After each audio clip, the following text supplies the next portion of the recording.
Thank you, sir. May I now request His Excellency, Mr. Friedrich Merz, Chancellor of the Federal Republic of Germany, to give his remarks to the media.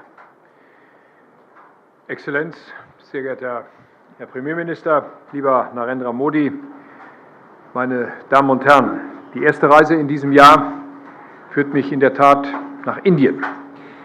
Es ist auch zugleich die erste Reise nach Südostasien, die ich als Bundeskanzler unternehme. Und ich will damit ein Zeichen setzen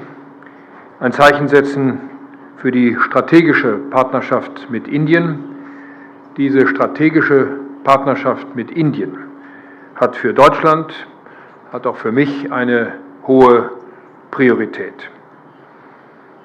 Sie haben es bereits gesagt, 75 Jahre diplomatische years of diplomatic relations.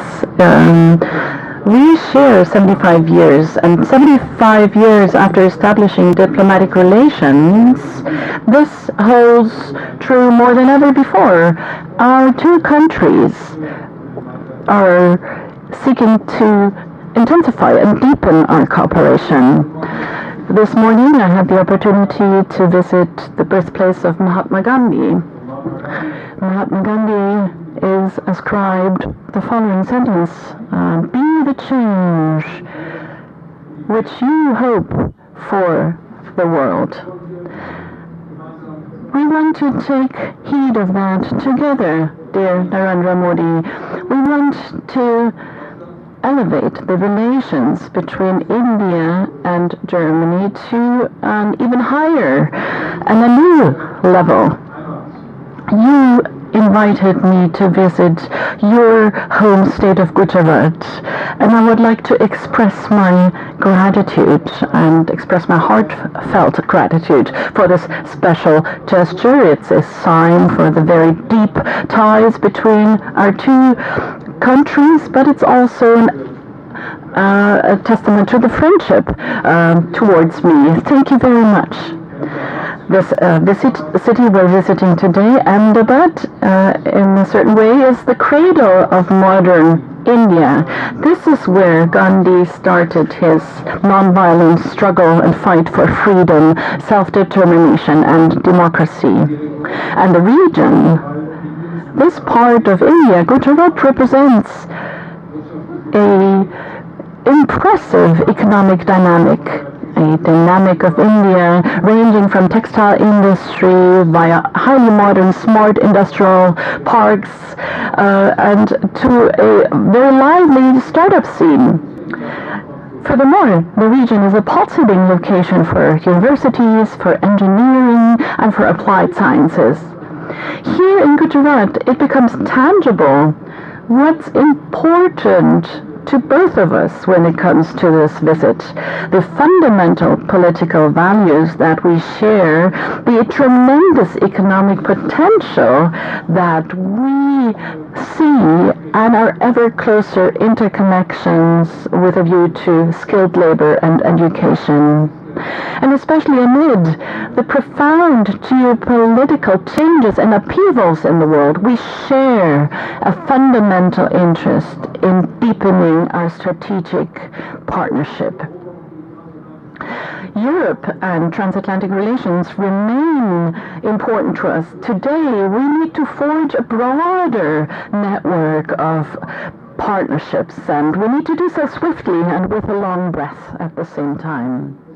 India is a desired partner, a partner of choice for Germany, and the preconditions for a renewed and deepened and intensified partnership couldn't be more favorable. Germany, as the most populous state and the state in the European Union, which is the most economically strong state in the European Union, and India is the biggest democracy of the world, we share fundamental values.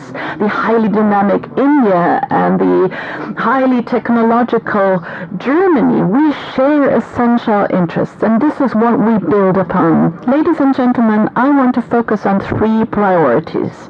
First, we advocate for an international order in which we can live freely and securely.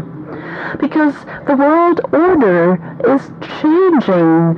The moment we are meeting here, it is increasingly marked by great power politics and thinking in spheres of influence. Rough winds are blowing, and we have to brace ourselves against these rough winds. Russia's war of aggression against Ukraine is probably the most drastic expression of these changes and this upheaval. Together, we are going to assert these values and interests that we share in this new world together. No, we don't always agree in all matters, and that holds true for our European partners as well, but the overlaps we're seeing are very big indeed. And this is why we want to cooperate more closely in the field of security policy. We host joint exercises of our Navy and our Air Force, and we have joint port visits, military joint visits, and we have forms of consultations. And we want to deepen our defense industries and the cooperation of our defense industries, and this has strategic significance. That strengthens both, and that leads to the fact that India is less dependent on Russia. You saw it. We signed groundbreaking memoranda of declaration. One memorandum stipulates the closer cooperation of our defense industries in the field of development and production, and the promotion of innovation and strengthening global supply chains. But not only do we intensify our defense industrial cooperation, but we also intensify our economic relations. Ladies and gentlemen, unfortunately, we're seeing a renaissance of protectionism. It's directed against the principles of free trade and open markets. And countries like India and Germany have been focusing on the principles of free trade and open markets, and we continue to focus on these principles in future. We're experiencing that great powers, big powers, use supply chains and raw materials increasingly as instruments of power. Together, we want to oppose this. We reduce unilateral dependencies of our supply chains, and that makes both of our economies more resilient. India, as the fastest growing economy of the G20, is a pivotal partner in the Indo-Pacific. You mentioned it, Prime Minister. More than 2,000 German companies are active in India, and ever more Indian companies are investing in Germany, with a bilateral trade volume to the tune of almost $50 billion in goods and services. At a record high, Germany is India's most important partner in the European Union. German and Indian companies are moving closer together in future technologies. And this is why we agreed to deepen cooperation in pivotal areas such as critical minerals, AI, digitalization and telecommunications, hydrogen, and battery storage. We want to deepen and intensify cooperation because innovation creates growth and requires academia, science, and research. We also foster and promote our cooperation in this field by way of the Indo-German Science and Technology Center. We are also working on establishing a joint center of excellence for technological innovations. And ladies and gentlemen, the fact that I'm accompanied by a large delegation of German top companies illustrates this dynamics impressively. We want to continue to remove obstacles and use and tap into potential. We discussed this together with Prime Minister Modi and leading CEOs at a round table, and I look forward to continuing this CEO forum to fully tap into full potential of our economic relations. We need to conclude the negotiations on a free trade agreement between India and the European Union. We need to use this opportunity. The President of the Commission are going to travel to India toward the end of this month and are going to sign this agreement after it's concluded, they are going to undertake more progress and to bring this free trade agreement about. Allow me to say this also against the backdrop of the decisions of last Friday that the European Union concluded the Mercosur agreement finally is an encouraging sign on the path to continue down the road of forging and concluding free trade agreements. And thirdly, Prime Minister Modi said it, we want to continue to work in the field of education and skilled workers. Well-educated, skilled workers secure our prosperity. They're motivated, they're creative and innovative. Germany needs qualified professionals in the field of industry, in trade, nursing, IT, and in engineering. India has excellent young people who are well trained. It's an opportunity for both sides. We are opening up paths for legal and orderly migration from dual vocational training, studies, targeted visa and fast-track procedures and partnerships between universities and companies. 60,000 young people from India are studying in Germany. They account for the largest group of foreign students in Germany. The number of urgently needed, highly qualified, skilled workers from India in Germany is increasing rapidly.